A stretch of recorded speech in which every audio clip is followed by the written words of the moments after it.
السلام علیکم ورحمۃ اللہ وبرکاتہ۔ آج میں بہت ہی خاص ویڈیو کے ساتھ آپ سے روبرو ہوا ہوں، اور آپ نے تھمبنیل میں دیکھ ہی لیا ہوگا کہ آج ہم لوگ جانیں گے سیاق و سباق کے بارے میں۔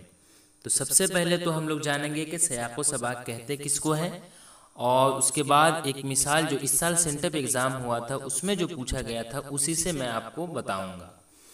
تو چلیے ہم بغیر وقت ضائع کیے ہوئے ویڈیو شروع کرتے ہیں۔ تو سب سے پہلے ہم جانتے ہیں سیاق و سباق۔ تو سیاق جو ہے سیاق کا مطلب ہوتا ہے تسلسل، ربط یعنی جڑاؤ یعنی کنیکشن۔ یہ فیروز اللغات سے میں آپ کو بتا رہا ہوں۔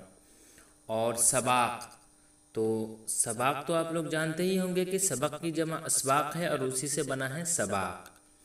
تو اب ہم جانتے ہیں سیاق و سباق کا مطلب آخر کیا ہوتا ہے۔ تو دیکھیے سیاق و سباق کا مطلب ہے نثر کی تشریح۔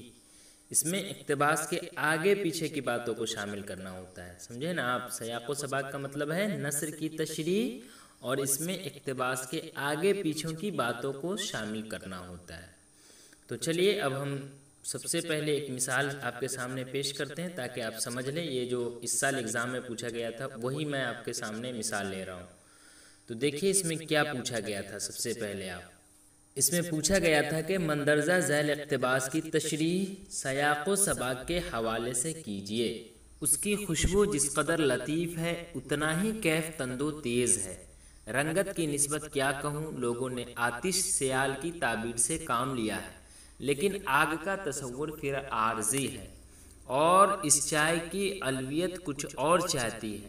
میں سورج کی کرنوں کو مٹھی میں بند کرنے کی کوشش کرتا ہوں کہ یوں سمجھیے جیسے کسی نے سورج کی کرنیں حل کر کے بلو رفجان میں کھول دی ہو۔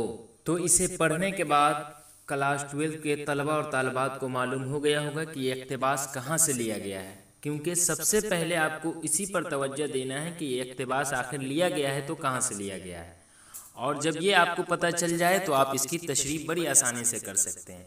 پھر سے میں آپ کو بتاتا ہوں کہ یہ سب سے پہلے اگر آپ پڑھ لیں گے تو اس کے بعد آپ کو سب سے پہلے توجہ دینا ہوگا کہ یہ اقتباس آخر لیا گیا ہے تو کہاں سے لیا گیا ہے، اور جب آپ کو یہ پتہ چل جائے تو آپ اس کی تشریح بڑی آسانی سے کر سکتے ہیں۔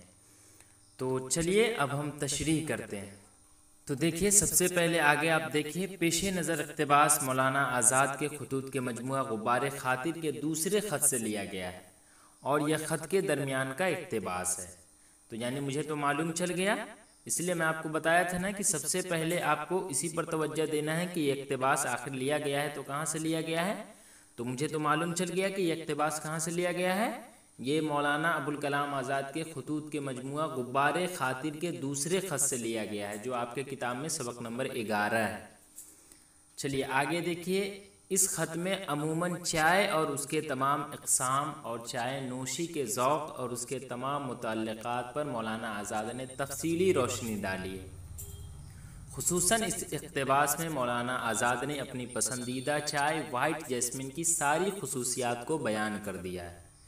مولانا آزاد لکھتے ہیں کہ میں مدت سے چین کی جس چائے کا عادی رہا ہوں وہ دراصل وائٹ جیسمین یا سفید یاسمین ہوتا ہے، جسے روزمرہ کی اردو میں گوری چنبیلی بھی کہہ سکتے ہیں۔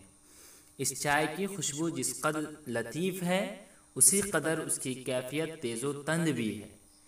اس کے نسل کی بات کیجیے تو اسے آتش سیال کا نام دیا جاتا ہے، لیکن آگ کا تصور تو زمینی ہے۔ چائے کی بلندی کچھ اور نام چاہتی ہے۔ اس کی مثال ایسی ہے کہ سورج کی کرنوں کو مٹھی میں بند کرنا چاہتا ہوں اور یہ کہتا ہوں کہ جیسے سورج کی کرنیں کسی صاف شفاف چائے کی پیالی میں ڈال دی جائے۔ تو آپ نے دیکھا کہ یہ مولانا ابوالکلام آزاد کے خطوط غبار خاطر سے ماخوذ ہے۔ تو بس آپ کو اتنا ہی تشریح کرنا تھا۔ تو چلیے آج کے لیے بس اتنا ہی، انشاءاللہ پھر میں اگلی ویڈیو میں بہت جلد آؤں گا، تب تک کے لیے خدا حافظ۔